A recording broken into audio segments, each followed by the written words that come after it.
Well, thanks a lot. Let's go back to your timeline and basically, so UNS has created this amazing entrepreneurial immersion program, which I actually took advantage of in 2022 myself. So thanks for for doing that for all of the entrepreneurs in Armenia. I think it was a super intensive, but a super interesting and life-changing program itself. So that was amazing. What's next on your radar after the end of this program? What did you do next? After the Draper University, I mean, or no, after the EIP, right? So Yeah. we have put together the EIP. Okay. So I returned to Armenia. I had like a visa issues in Armenia. I kind of was locked in Armenia. I lost my US visa as a result. And I was like sort of like locked in Armenia. And I joined my alma mater, the Slavonic University. So back then, the president of the university, he invited me to help him to change like a Draper University in a sense, so it becomes more like a technologically focused university. I joined, and as a result, there were like some good things and not so good. And the good thing was like we did some interesting like small projects, and we are putting together also this big like strategy which will define like how the university going to develop like next maybe 5-10 years. And that was like a colossal work. I asked like many friends from like World Bank Tech also to help us to do it like in a really like a high quality. So long story short, where we ended up from the positive things, like which is something like small, but small for me because it didn't take like much time and effort, but it was like something in my opinion very important. It was like we established the first master's program in machine learning. So back then in 2000, like back then in 2006, like machine learning it wasn't hyped back then. It was just starting. The first books like about machine learning, they just started like about deep learning, like a young Goodfellows deep learning, and so it was just back then. And there were like but we saw like it's something which has like a huge potential, especially people who were probably like closer to Silicon Valley. And that's why like it was important to bring it, because the resources which can deliver that kind of program, they are in Armenia. And this is really interesting, like because of this like a Soviet legacy, like Armenia like pretty well like technologically capable to do like many interesting things. Like the potential is there. That was, so what we did, so we launched the first like master's program in machine learning in Armenia. There were like another like a few like small things we did, but the whole initiative to transform the university and me being the champion is actually didn't work out well. And the reason for that is I didn't play the academic policy game, like a politics game. I didn't play the academia politics game at all. No, not I didn't play well. I completely ignored it. I was maybe too like execution focused. And I didn't play the political game. And after some time, it started like firing, like firing back. So, and then what I realized, I basically came to the point when I realized, okay, if we thought that we will do this transformation in 3 to 5 years, like if I start playing like political game, it will take maybe 15 years. And I'm kind of ready to commit 3 to 5 years, but I'm not ready to commit like 15 years. So that was also a pretty natural reason for me to depart. And I said, no, I want to play this game. And there's not enough incentive to play this game, right? And so that's why like it was also pretty natural like point for me to leave. And what was interesting, like back then, still I was at the university and I was actually staying until like midnight, until 1 a.m. And I was coming to work around like 8 a.m. actually. So I was usually one of the first people coming to university and the last one leaving. And it was like over like months. So that was like how much work was really going into it. And so as a result, like I remember like a friend of mine who was running a company back then, Ham Kaghketsyan. So he once, like his office was next to the Slavonic University. And it was like around 10 p.m. He messaged me, "Hey, are you still there?" And I'm, "Yes." And okay, can I come? And I say, "Okay, maybe you can." Like it will be like 11 p.m. once you get here. So he came actually, like it was like 10:30, maybe 11 p.m. at night. And he's busy with his company, like, and he's, "Hey, look, there's this like a group of investors. They see that some companies from Armenia come to Bay Area and they raise from nowhere called Armenia come to Bay Area and they raise like a good amount of funding." Like he was referring to Sequoia, to like Pixar, like Teamable, like SolarLearn, like first few like companies, like successes like of Armenian startup ecosystem. So like, and he was one of the founders of Teamable, which back then like raised 10 million. So he was like, and these people, they think, okay, they can allocate this into this like blind, basically like investments. They can trust this money to someone here. And you are the person I would like to start a fund with. So would you like to? And I'm kind of, look, it's interesting idea. So let's consider. So we're starting like doing our kind of feasibility study to see if it really makes sense. And if yes, then how, so to figure out the details. So it took us about 2 months. During these 2 months, we also met Ashot and knew him well, Ashot Arzumanyan. He's now probably like the main person running Smartgate. And Vazg is more like on the background, like doing like more tech related stuff. So we also met Ashot, and so our like this dating went well, and we decided, okay, so it makes sense to start a fund which will be investing like up to 100K.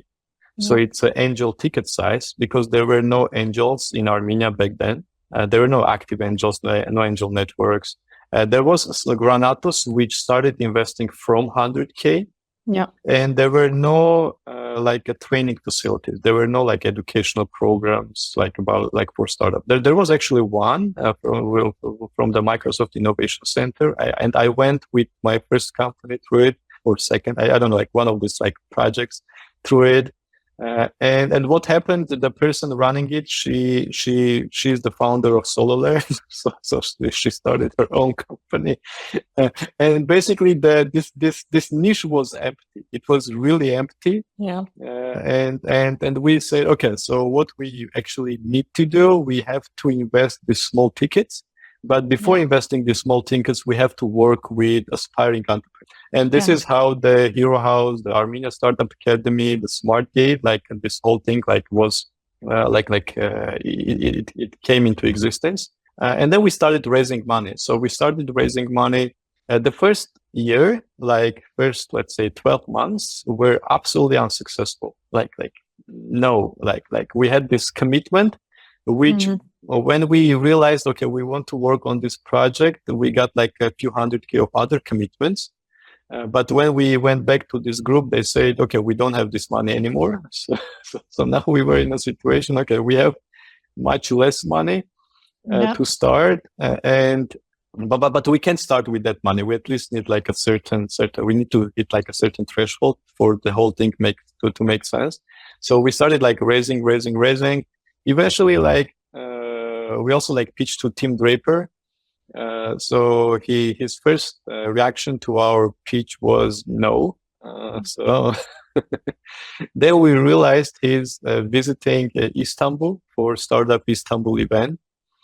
He was one of the guests. And we flew to Istanbul in order to pitch him there on the ground, like, get the person in person,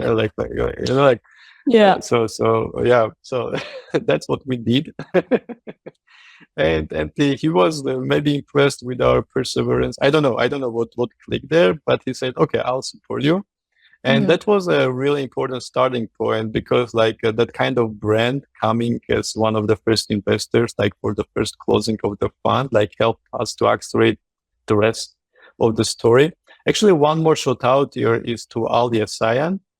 one of the most soulful Armenians out there.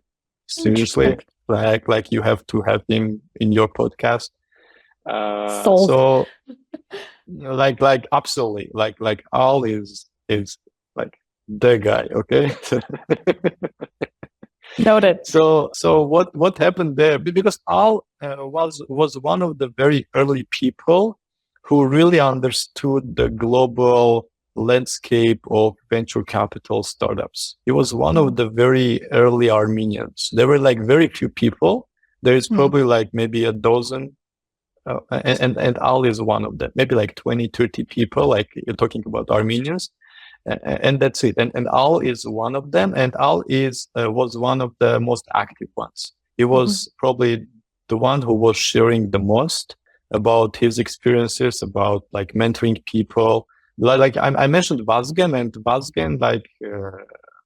Vazgen got inspired and did and is doing whatever he is doing with the spark coming from Al. And so Al has like a tremendous impact on Armenian startup ecosystem. Yeah. So before like Nomen becomes like a phenomenon, right? Nothing becomes a thing, and there should be a certain spark. And Al was one of these like channels of this spark, like 100%. Wow. So back then, so we also like told Al that, hey, like so what was interesting. So we get like a certain amount of commitments we will put on top of team's commitment, and that will be enough for the first closing. And then when we reach out to those people who committed earlier, so we got some gap. We got some gap of around like $60,000 in order to reach the minimum threshold. So we messaged Al and told him, hey, like we got the commitment from team, which is like a really big name, and he knows it, he appreciates it, but it seems we can't close it, and we have probably like a week or two in order to close it, and that's it. So we reach out to him, we reach out to many friends and nurses, including nurses, and actually like nurses with his friend, they put something. All with his friends, they put something, and this is how SmartGate was sort of crowdfunded, if you will. So this is how we got the first threshold, which according to our financial models would make sense to start with. So this was how we got to the first closing, like in a couple of days. We got it closed in 2 days. And that's how SmartGate started. Actually, that's how we secured the first closing. And we were investing in. So what happened next is that we made our first investments, and we also established the Armenia Startup Academy, the Hero House, like as the ecosystem for the fund, because like the model that we decided to work with, it was a fund which has the ecosystem, which is like training and feeding basically the pipeline from Armenia. So that was our model. So we started like these two organizations, entities. We made first our investments, then first of our first investments, because they were like really solid, because these people like who raised from us back then, like very solid, like a strong founders. One of them is Crisp, actually. So they started giving the first results, not like monetary results, but they were getting into really top like accelerators, like a global startup programs. They were like coming up with with #1 in product hunt, etc. So this was like enough in order to bring the second wave of investors who were saying, okay, now it seems there is something, not just a blind faith or hope, right? And then when we started seeing also some like valuation appreciations, like the companies like were raising from really great investors after our investment, and that's also where we got also really like the financial LPs, like those who are coming for the returns, not just for like helping friends or helping the Armenia. So that's how we ended up raising the whole fund, actually. And actually, we were oversubscribed. We raised a bit more than we like targeted, which was a good thing.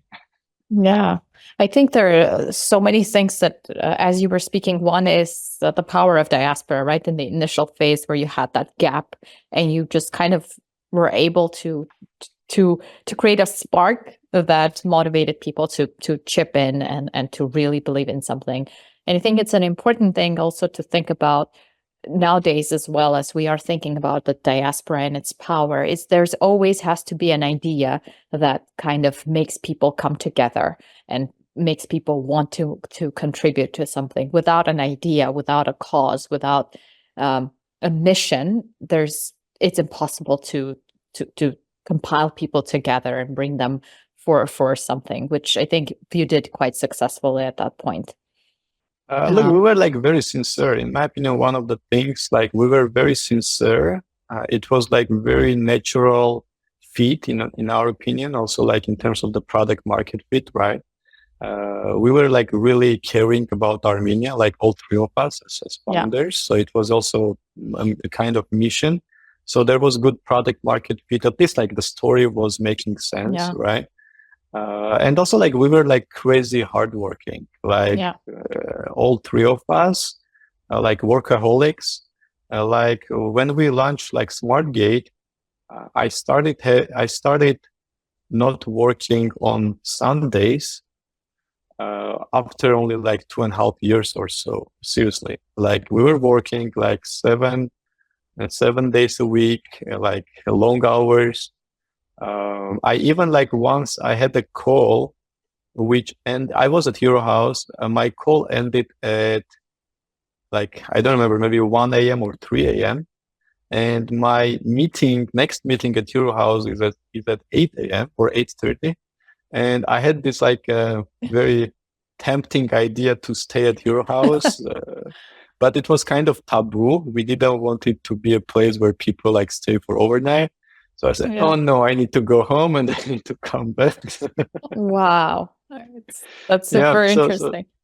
That was like also very hardworking, like a group of people. And so yeah, that's why it worked out. Like, So actually something that I want to quote from Alexis Ohanian, he mentioned in one of his posts that entrepreneurs can't really have a work-life balance. It's really not possible. It's not something that people can achieve as entrepreneurs. And a lot of entrepreneurs would probably agree with him. The alternative is to have a phased approach, meaning that in some phases of your life, you have to dedicate and prioritize, let's say, work and your startup, where you devote most of your time to the startup, and then you have less time for other things. And then there's another phase in your life when you have to devote and prioritize, let's say, your kids or whatever, your personal life when you have a child, for example. Do you agree with that? Or do you think that work-life balance is important at any point? Like the structure, like the form, like which is like the work-life balance, it sounds a bit artificial to me, or maybe not what was the right word to say, but it doesn't make sense to me. I don't understand it. I can't grasp the idea. What is work-life balance?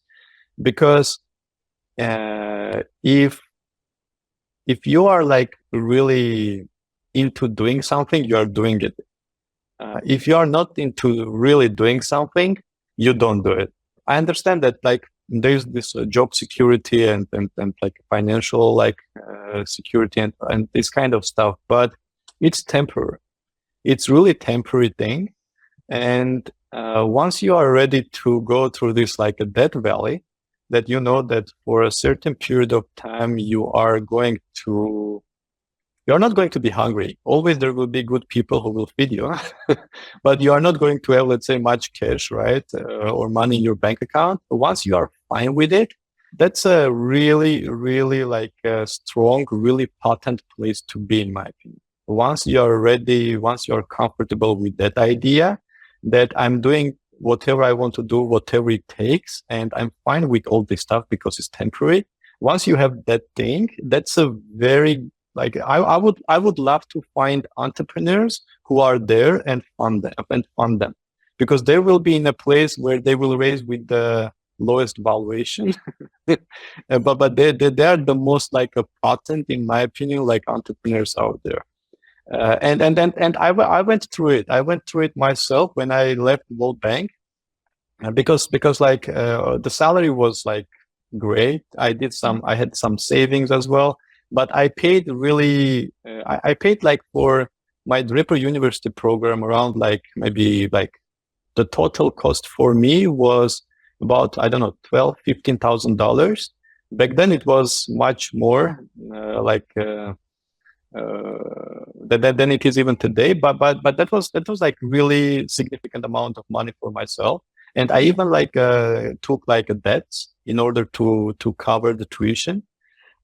So that's why like when I returned back and like I have to quit the World Bank and I'm completely fine with it. That was like a description of what I just said, right? I was in this position, and okay, it will be fine. And by the way, if you look even like in the like a biography of entrepreneurs, many of them, they had this. Many of them, they were in this point where they may look like financially broken, but these people are the most healthy, the most potent people out there. You can tell them like they are broken. They are not. They are absolutely fixed. So it's not the money that drives them. That point is the inner strength, something that's inside, some faith, belief, whatever that is for different people.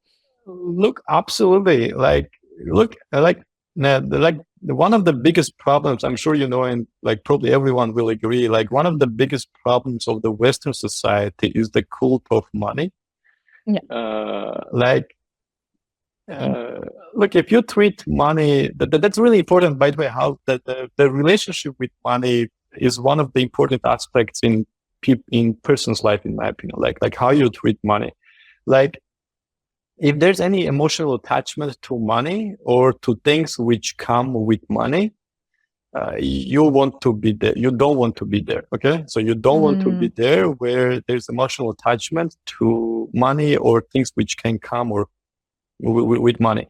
Because that will actually harm you. That will harm you again and again. It's going to be like eternally there unless you change the mindset. And building this healthy relationship with money. Okay, what I mean is, like, understand that the money is a resource, like the oil. I'm not like going crazy about oil, right? I'm not going crazy about stones. I'm not going crazy about, I don't know, like a wood, like like it's a resource, and I need it to do something to create more value. And in capitalism, which is one of the best things for capitalism, like when you create value, you have opportunity to capture the value, right? There's a value creation and capturing value. So that's something which is not, which doesn't exist in other systems, right? So like you can create value in Soviet Union, but you can't capture it actually. Yeah. So that's why like capitalism is super fair.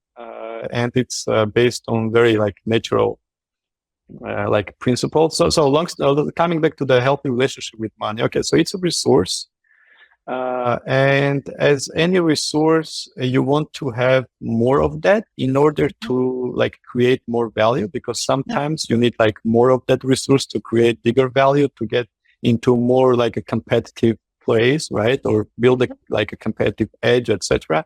So that's it. That's the money. And once you like really realize it, and also like another thing, like when it comes to like, because there's also the other side is, so for some of the people, money is a cult.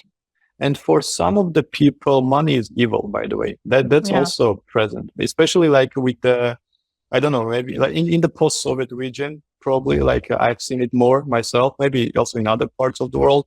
So money is evil, and which means like subconsciously you and your kids, your next generations, you are going to avoid money. And guess what happens when you avoid money? You don't have money. So that's why like that's the second thing. Like if you think it's evil, it's not healthy as well, right? So that's why like the way I'm describing like this like a passing DNA story, right? Yeah. Like very like a, I don't know, maybe like a very anthropological point of view, but similarly like a very, again, like a rational point of view, in my opinion, as well, is the how you treat money. Okay, money is the resource. You need it when you want to spend it, right? So otherwise, like having money for the sake of having money, come on, it doesn't make sense. It doesn't work your time, your life. Okay, maybe you want it for like a security reasons. Okay, that's another thing. Okay, let's talk about it, right? Because very often we go for things due to our insecurities, and that probably like will require like some work with your insecurities to understand whether like the means like worth or the end goal worth the means, right? Yeah. Just the last point on the idea of money. I think what you touch base on is two extremes. When you are super attached to money and super attached to the physical reality and the pleasures of the physical world, which is given to you by means of money, right? And then on the other end of the extreme is the lack of it and the hatred towards it, and saying that I am giving up money, I don't want any physical pleasures, and I think it's evil. So these are the two extremes. And when we think about it from a religious perspective, Christianity or spiritual, like Taoism, there's always, we're talking about the middle way, right? So it's not one or the other. There's always needs to be a balance. And this just clinging to one or the other extreme is always a road to destruction. So a balance in itself is super important in this case. So I love that you talked about it. I wanted to touch base briefly on, so you were in the VC world for many years, and you still are. What are some of what type of entrepreneur would you personally invest in? Let's say if you had the chance to think about like the ideal entrepreneur with all the qualities and personality traits, just from a personal perspective, what type of person would you invest in? Look, probably there are like two things: whether the person is okay, let's call it soulful, okay, for the sake of this podcast, because it's the same as, in my opinion, like having intuition, being another way of saying it, being like tuned to the universe, if you will, like being like realizing that you are a finger of the hand, of the palm, and then there's a hand and the whole organism, right?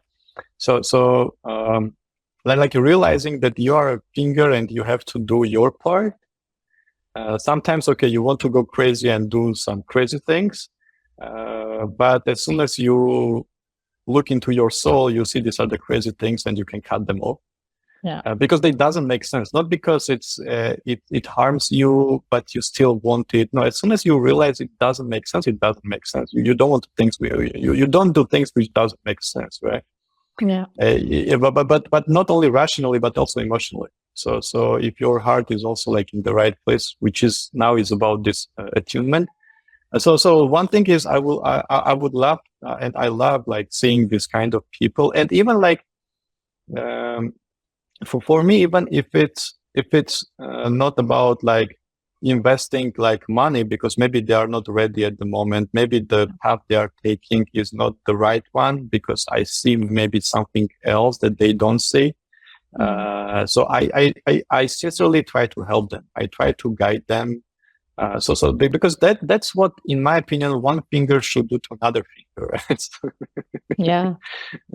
So that's very natural, like for the whole organism, right?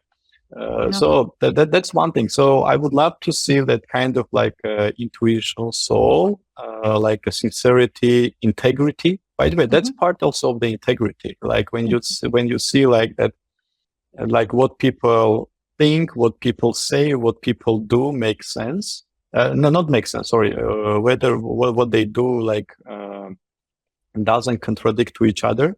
Like what I think, what I say, what I do, if the things doesn't contradict to each other, then it's a sign of integrity, and you want to help like people with integrity, because they are going to make the world better for your DNA, right? In different forms. So these people that you want to help them. So that's why, like, one thing would be like integrity and like integrity or soulfulness, etc. And the second one would be perseverance. So like talking about entrepreneurs, one of the best advices I've also like got during my journey was be perseverant. And like it means don't think too much. If it makes sense, like continue, because there are days, and these days are much more than, so there are painful days, and there are more painful days than unpainful days, right? In terms of like the physical reality. So because like you want to do this like a 0 to 1, and or -1 to 0, and then 0 to 1, right? So that's another thing I've seen recently.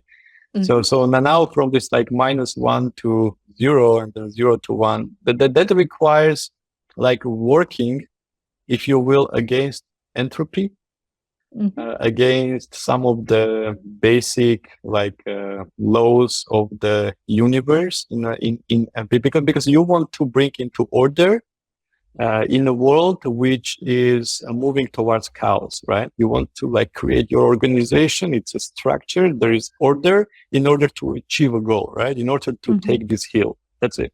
And and it's in a sense, it's working against like entropy, against like inertia, right? And you need like a lot of perseverance. Like you need like very open, doesn't pay attention to whether things make sense or not. Like do it. Just do it. Like in case of Smartgate, we were raising the first closing like 1 year. Like imagine it's not like a 1 day of like things don't work well, right? It's not 1 week. It's not 1 month. Like 1 month every day, it doesn't work. And then now 2 months, like 3 months every day. And these things, they also have this effect of like accumulating, like negativity can accumulate like positivity. And now it's like one year. If you don't have tools to deal with it, it's going to be super hard. So that's why like perseverance and also the tools which help to keep it going. Yeah. Oh, I love that. And I think it's important to also bring consciousness into that, and being conscious of sometimes you might need to pivot. And that doesn't mean give up, and that doesn't mean stop doing what you're doing, but taking you do, let's say you work hard of 3 months, then you take a step back and you see, what am I doing wrong? Where is this going? What am I doing right? And then you immerse yourself in the doing again for another 2-3 months. And I think the stepping back in and out of the work that you're doing as an entrepreneur is super important, but that also takes perseverance. That also takes a lot of thought and action into it. And I love it personally because I have also, as you said, I'm going to quote you here, successfully failed some companies, like 2 companies I've started and it didn't work out and I had to kill the project. And the amount of isolation, as if the world has closed its doors in front of you and people just don't notice you, you're ignored. That's exactly how I feel when I work on something that isn't working out. And perseverance and faith and incredible amount of self-belief is required to push hard through that.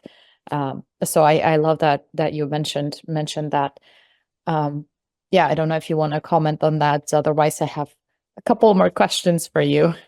Yeah, well, one thing comes to my mind is like, when things, they don't work well, like whether it can be like a one-time transaction, let's say a meeting didn't went well, or maybe it's like for maybe like, as you said, like 2-3 months, right? Yeah. So you do this like the analog of stand-ups, like in the sprint, the development, like in the software development, when they do it like after each sprint, is like you're asking these questions like, okay, so,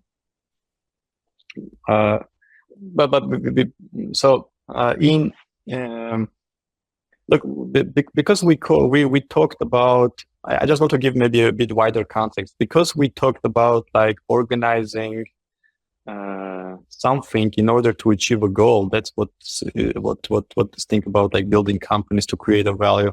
So one of the most effective like organizational structures there is army, because in army you have a hill and you have to take the hill, right? So and all the training in the army, like in various ways, is preparing people to get and take the hill, right? So that's all thing about army. You like it's about like skills, like strategies, like everything, how to take the hills, right?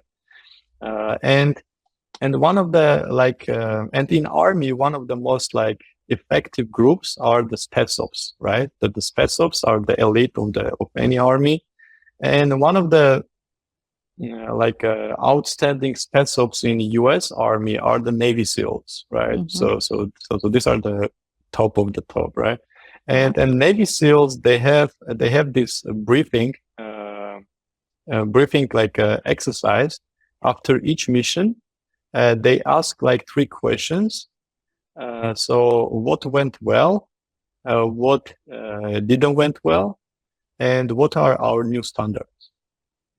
That's it, like very simple. Okay, so what went well, what didn't went well, what are our new standards? Okay, let's move on. That's it. Like no time for anything else. Like because you have to take that hill, right? How often should an entrepreneur do like a audit like this, you think? Look, so after each transaction, after each like activity, if we talk about like these daily routine things, just to see if things like make sense, because the power of like a routine, the power of inertia, like these things are super powerful. They're like colossal, and you have to like bring this consciousness, this mindfulness, I don't know, like into what you really do. Like, is it like really makes sense? So like do it as much as you can, actually. Like whenever you have like a spare time, do it. Like and you can do it also like for different things. Like if we talk about like a small transactions, if we talk about maybe, I don't know, monthly reviews, like one of the things I'm enjoying actually doing is writing like a monthly reports to investors. Because like usually when you are the one who is leading it, there can be very often there are some accountability issues, because you don't have formally anyone to be accountable. So formally it's your board, but if your board is also you in the first stages of the company, so there's this accountability issue, and that's why I like doing it like voluntarily, like sincerely, like writing these monthly reviews. It's a great also reflection exercise for me, because I start seeing things which maybe I haven't seen because I was busy with execution, right? And now I'm okay. And then like after a few months, I'm seeing, okay, like this thing, like it really doesn't work. And here are the reasons. Okay, so let's try this one. So that's why like this monthly reviews, like my monthly investor like reports is one of my, I don't know, like most precious like tools I have. Because I'm creating with it like my like artificial accountability environment, which is like a long-term like beneficial for me.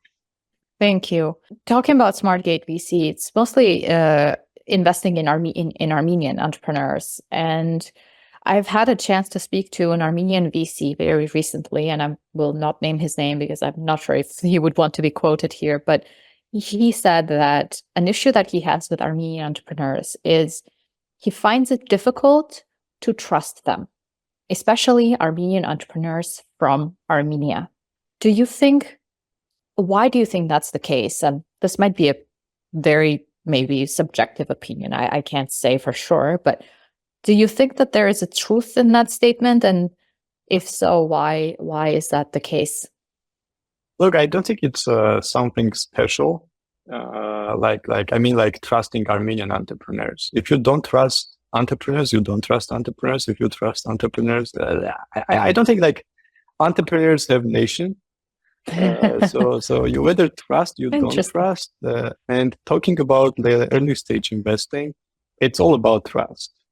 Because you give money, you depart your money, and now it's all about the entrepreneurs. No, okay, my comment would be there are people who are definitely trustworthy, and there will be more people who are trustworthy. There are people who are the opposite of it. And it's your job as investor to find those who are trustworthy, who are competent, and can build stuff and then do stuff which makes sense, right? Because there can be like a trustworthy and competent people, but working on a wrong problem. Yeah. And okay, well, one day they will work on the right problem. Yeah. And if you can help them, right? So because they are going to create a world which will be better for your DNA. Okay? Yeah. The DNA things became like a red line in our podcast today. Yeah, I know. It's a good thing, though. I think it's important to keep that in mind. I'm glad that it's not necessarily reflective of all Armenian entrepreneurs. Specifically, he was talking about entrepreneurs from Armenia, and just to say that he's a diasporan Armenian VC. So I think that there might be some, look, it's not true. Okay, my experience says it's not true. My experience says you have to do more work. That's it. Okay, that's good to know. I think that's important. Being mindful of the time, I want to go to the last chapter of your career, which is you actually moved on from Smartgate and you started a new initiative. Although you're still involved with Smartgate, but you also started a new initiative with Draper X. Can you talk briefly about that as well? And what was that change like? What motivated you to do something different? Look, so with Smartgate and Hero House, I felt that we did some good work, and with good work, I mean like we also created like a value for our DNA, for those DNAs which have some Armenian part in it. So that was like where I was at 2020 before like I made this final decision. Okay, I want to depart. So I felt, okay, I did it. It was also like, in a sense, like something important for me, which was like somehow connected to my like ancestry. Because these people, they were always like caring about Armenia in one way or another, like, or Armenian cause or Armenian brand, or how you want to name it, right? Armenian life, I don't know. So that was like, that's why like from childhood, it was like something there in me that I want to do something too, like I want to be part of this family. I need to deserve my spot in this family. So that was like one of the driving things from these early days, right? That's why that like I joined the Ministry of Economy, like despite all this like the small salary and stuff. And so when we came to this point, then we saw, okay, like we did something good. And now, and like we built 0 to 1. We were in the creation of 0 to 1. And now from 1 to 1,000, it's a job of scaling. And the way I see myself, I'm the most like maybe productive for the society, like for the DNAs, is that when I'm into 0 to 1, because I see like many people, they can't go into 0 to 1 because of like objective and subjective reasons, and they can't risk their existing families and their life. And also like mentally they can't take the risk, right? So either or both, right? And in my case, I just end up being like in a situation that I can. And so now like trying to maximize my impact, I don't know, like to this like DNA preservation and development ecosystem. So I decided, okay, it's time for me. It seems it's time for me to leave. I was pondering on this idea for more than a year, actually, because I started saying like two things. that Armenian ecosystem, it's getting into a good shape. It was like late 2019-20. I started seeing, okay, it's getting into bad shape, like compared to the standards of 2019-20. Okay, that's what I thought about. I thought that folks who are in charge of it, like who are in important like places and responsible for it, in front of the society, right? So they will take care of it. So that was like and like now talking like more practically, right? So for me, I saw that the early stage investing in Armenia is becoming also more competitive, because when we joined, there were no angel networks, and when I departed, there were like 3 angel networks. Now they are very active. It means like we as the DNA group, we filled the gap. So it's now there. So now there is no need for Smartgate, which is doing these small investments, right? So that was what I saw. I saw that the gap is filled. I saw that like the training part, like the educational part, is also there. It wasn't there, like it was 0. Now there's 1, and now let's improve it. And that's, by the way, what I'm like keep doing, like when I have opportunity to help, like in one way or another. And also like the economics of the next fund, it didn't make sense for me. It wasn't enough for my like a personal ambition, if you will, because I calculated, okay, I am spending another 5 years of my time, like for the fund too. And this will be my possible return if everything goes really well. So X amount of dollars, right? Yeah. So I calculated, it didn't make sense to me personally. So I said, okay, it's time to depart, right? So these things, they come very natural, right? So that's why, okay, it's time to depart. And that's where I started like preparing. I informed my partners like as early as possible, so they also knew. So we prepared. Like one thing I'm kind of also like I think like it was a good thing, and I want to talk about it in order for it to also contribute for making it a standard, maybe to somehow improve the standards which are already there. So when I departed Smartgate, I desperately needed a team, like a very competent team, which was in Smartgate. And possibly there would have been people who might want to like do what I was about to do, right? But my standard was I won't be hiring from Smartgate like for another like 2 years. So another 2 years I won't be hiring anyone. So if they want to leave, they leave because they want to leave, right? Not because of me, because it will shatter the organization and actually like harm the whole thing. So that was like a one thing I did like consciously. And I did like whatever I could like give away for free. I gave away for free, so not to like make any like departure problems, because these are things which I consider being like below my standards. So that's how I also like decided to depart, and I hope there will be more stories like that, because that will make the whole ecosystem stronger. So based on like, because like ethics and like morality and ethics, like they are like super important before learning any skills. Because like if you learn the skills before learning the morality and ethics, like a group ethics or whatever, like you might not actually benefit. You might benefit yourself, but you might not benefit the whole, which the collective DNA. Okay. Yeah. It's it's actually super dangerous when you are growing powerful, but the morality and the ethics and the principles of humanity are not in place. It can be a dangerous place to be not for yourself. You might, like you said, you will definitely benefit, but for others.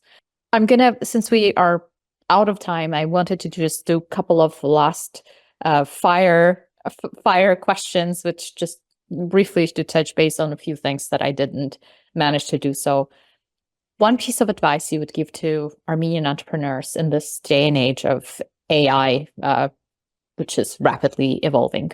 Okay, so like from like a very practical stuff, like learn prompt engineering. It's very important, like prompt engineering. like basically learn the language of working with AI, of building your own AI or shaping your own AI. So because I heard it from Sam Altman like recently, and it was something like about like it's possible that there will be one person, $1 billion company with AI. One person, $1 billion. One person company, which is a $1 billion company. Oh, wow. Yeah. So with AI, it's possible. I absolutely agree. Mm. And for that, you need prompt engineering for sure. If you are not technical, at least you need, you need like prompt engineering. So that's why like a prompt engineering is super important. Yeah. Armenian company Code Signal, right? So they have like a Tigran Sloyan, the founder. Mm-hmm. So they recently published a course on prompt engineering, which seems to be one of the best out there. I think they published about maybe 2 weeks ago, and Nice. it seems to be one of the best prompt engineering course out there. So yeah, like check it out. Yeah. That will be like a practical advice from more like a high level things. Okay, what to look at, right? So which country to go? Okay, so which field to play. Mm-hmm. So consider actually Bitcoin. Mm-hmm. You may also consider crypto, but there's a very like a distinct difference, like for me, between crypto and Bitcoin. Like I consider Bitcoin because it feels that Bitcoin is going to be very important in our lives, like in, I don't know, 5, 10, 15, 20 years. And now if you are entering Bitcoin as an entrepreneur, it's like entering, like starting an internet company in 1995. So consider Bitcoin, find something which makes more or less sense, and be there. Like if you don't know where to spend your time, that's what I would advise. Spend your time in Bitcoin. Whether it's education, whether you're joining a company like as a sales, as product, it doesn't make sense. Just be there. So that would be my advice. And the second one would be, I'm a bit less sure about this one, but it might be true as well. And like you read in the poem in the beginning, it was about like the borderless world, right? Yeah. So I believe like the world is going to get like borderless, and it's getting more and more borderless, and at some point it will be much more, which means the mobility, like a global mobility of people, of individuals, is going to be really important. And here we are talking about the category or group of people called digital nomads, right? So if that idea of also this like a global world like makes sense for you, like consider doing also something for digital nomads. I see plenty of opportunities there. I see again huge potential for growth, like in Bitcoin, and because like if you again, it's going to be very similar, like starting an internet company in 1995. So these two would be like the industries I would consider. I'm considering myself, not I would consider. I'm considering myself. Yeah. So prompt engineering for like skills, and for the visionary part, yeah, and in order to add to it, what I would add also, like take care of your personality, take care of your character, and make sure like you are comfortable like internally. Like don't discount the importance of being comfortable internally, because your outside world very often, and in the long term, like 100%, is the reflection of your internal world. Like that's so important. Whether you are an entrepreneur, just a human, I don't know. Like, don't discount your internal world. The importance. Is that what you would give advice to yourself as you were starting out? Yeah, that's what I'm doing. I'm advising only what I do. So yeah. Like that's what I do. Okay, so Yeah. If whatever else I did and said makes sense, and you want to hear an advice, this is the advice, because that's what I do. And with that, thank you so much, Ham. I appreciate your time. It's been longer than expected, but I think I've dug so deep. I have a well of information here, and I think the listeners will appreciate that. Thank you for taking the time and for sharing all of the accumulated experience and insights with us today. Look, my pleasure. Like always, happy to do that. And we also like came to this podcast also like not planned, right? So okay, would you like to do it? And then okay, maybe okay, why not? So like absolutely like happy to do that. Yeah. So no, thank you also like for putting this together. I think like there is a gap in Armenian like a startup ecosystem, talking about like soulfulness, okay, about like this kind of stuff, about taking care of yourself and your family and your friends, and it's great that you are bringing it up. So yeah, so thank you for doing that as well. I sincerely mean it. I appreciate it, and I'm glad I'm feeling that niche, and hopefully it will be helping people. Yeah, look, I think like in terms of the niche, you have found the niche, that there is need for it. Like definitely, I keep interacting with people. So what you have to probably like figure out is the toolkit, right? Is the practical aspect, like the tactical things, because like strategically, I think this makes sense. The rest is like a tactical thing, and I'm sure you will. And because like it seems you are hardworking, you like what you do, and there are people around you who can be like very helpful, and I think they're also like ready to be helpful. So you have good chances to get there. Well, that means the world to me. Thank you, Ham. Perfect. Cool. Thanks so much. Have a great one.